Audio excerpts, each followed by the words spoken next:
everyone, welcome back to another interesting recipe. First of all, hopefully everybody had a great new year. The recipe I have today is very unique. It's called Changezi Kabab and this comes to you from the heart of the streets of India. Normally this kebab is deep fried, but today I'm going to figure out a way to make it healthier by shallow frying it with using minimum oil and slowly cooking it, making it juicy and succulent.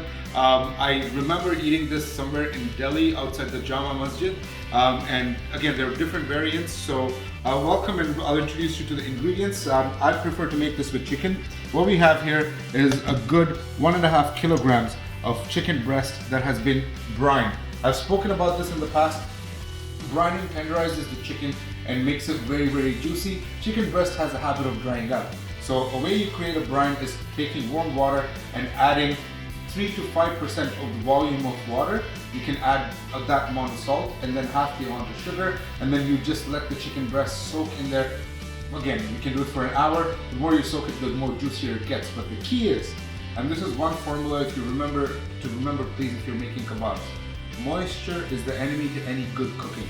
So if you want good cooking, there are techniques in the culinary world to seal up the moisture and the juices. So what I can tell you for a fact is that once you completely brine the chicken, you need to completely dry it out. As you can see, I've taken a paper towel, muslin cloth, and I've completely dried out the chicken pieces.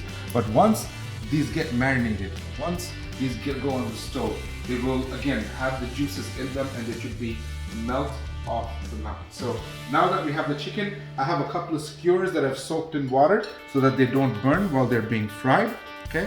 Now for the wet ingredients, ginger garlic paste. The fresher it is, the better. So I actually literally pound up equal parts of ginger and garlic. So this should be roughly 2.5 teaspoons.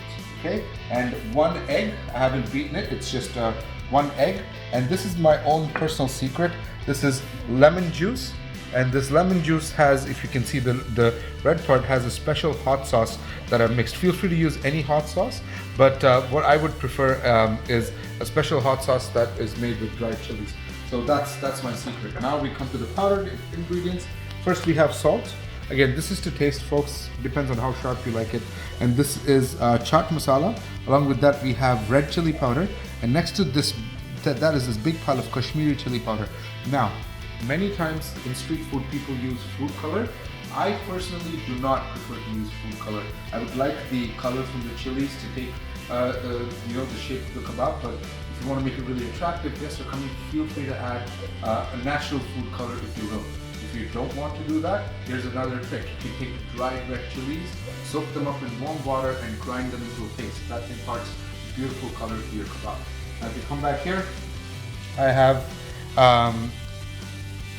Jeera powder, I have black pepper powder, dhania powder or coriander powder, and garam masala. I've mixed 1 packeted brand and 1 homemade garam masala, thereby that's why you have the different colors. Now finally, this is a critical mixture here. This is 3/4 cup of cornstarch, the one that you use to thicken soups and stuff, and this side is all-purpose flour. They're mixed together, and the all-purpose flour is 1/4 cup, and this is 3/4. So let's start marinating. First things first, I'm going to add this lemon juice here, right, neatly into the chicken, okay? And then I will be adding the ginger garlic paste. There we go. And to this, I will be adding all the powdered masalas, and I will be mixing them up and letting them stand for a good 15 to 20 minutes. Right. Make sure you coat them and mix them thoroughly. So that's exactly what I'm doing right now. Alright, so to this, I'm going to add 1 spoon of fresh yogurt, you see this? And then I'm also going to add 1 spoon of something called lebne. Lebne is a more of a Middle Eastern yogurt which is completely devoid of any moisture, so I'm just going to add 1 of those. And now what I'm going to do is thoroughly mix everything up. Okay, I'm going to use my hands for it, okay? And once we mix this up, I'm going to add a full egg, and I'm going to neatly mix this up as well. And once we mix up the egg, we're finally going to add the corn flour and all-purpose flour mixture, and there you go. So once the chicken is now marinated, I've adjusted a few seasonings. For example, I added a little more lime juice, a tad bit more salt, Now I'm going to take and make up the skewers. So I'm grab this like this, and I'm going to pack them closely, but not too close, but to the best of my ability here. 3 to 4 pieces per skewer. So you do this. 3, 4. There you go.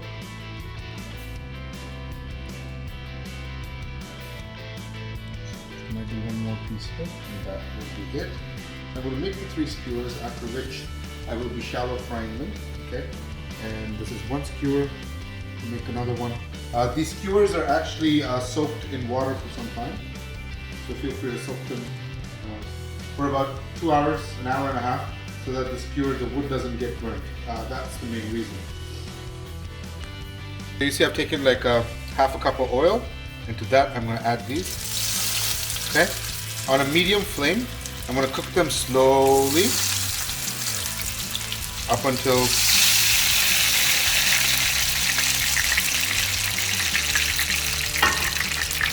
and now I'm going to cover these with a lid and slowly cook them until the chicken's cooked. So you have to turn your kebabs occasionally. Okay, I've turned it a couple of times and cooked them.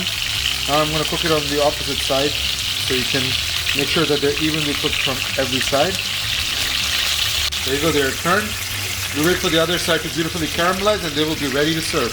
Alright, so once you get this beautiful color, this beautiful coating and caramelization, all you have to do is plate it, serve it with any chutney. I think there's so much flavor and so much masala, you don't need anything else, but serve it with sliced onion. I'm going to just plate it up with some yogurt and coriander, and then we'll take it from there.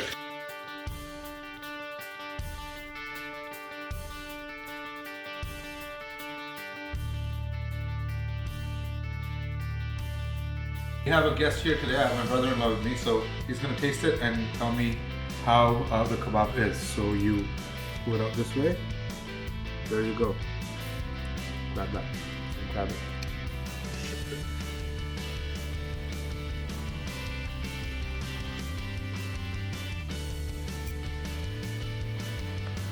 Ready? Go.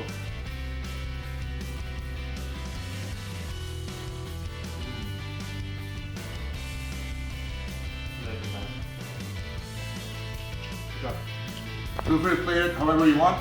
Enjoy with chutney. That's a very good app. Enjoy.